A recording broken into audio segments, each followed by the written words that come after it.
Welcome back, ladies and gentlemen. Today I want to talk about Garry's Mod. You've probably seen me make my thumbnails in it, and if you're an older fan, you may have seen a couple of my series in which I played things like Murder, a couple of the game modes.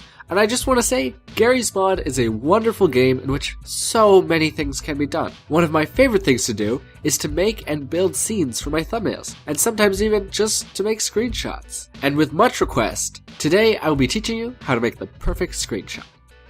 Now this will be a multi-part tutorial because each aspect of this is so crucial, so feel free to skip around to whichever one you're looking for. Okay, time's up.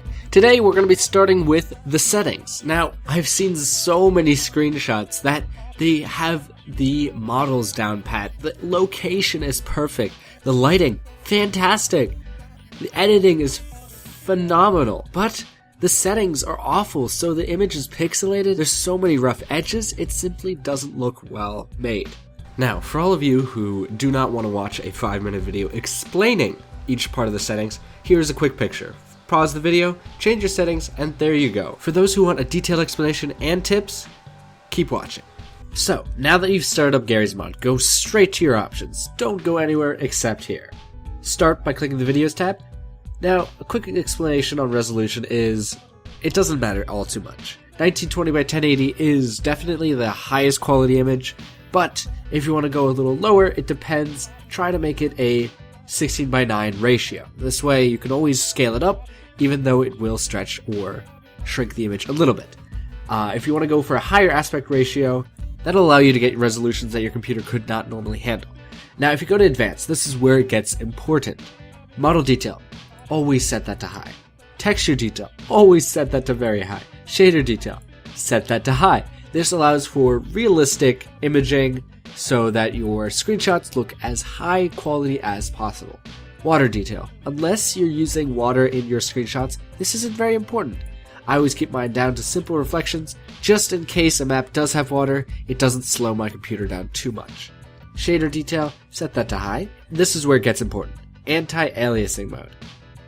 Set that to as high as possible as your computer can handle, because this is what I see in screenshots so often that truly ruin them. When you see that pixelation around an object or pixelation around a model, it's because their anti-aliasing is either none or super low. The higher it is, the more smooth edges look on anything. See, for example, this roof. This would be super pixelated if I did not have anti-aliasing on.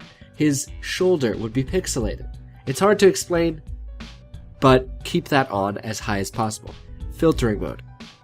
This changes how far away images look to you. If you have it on none, it'll look blurry, it'll look very pixelated as well. I'll put a link to it'll sort of look like this image right here.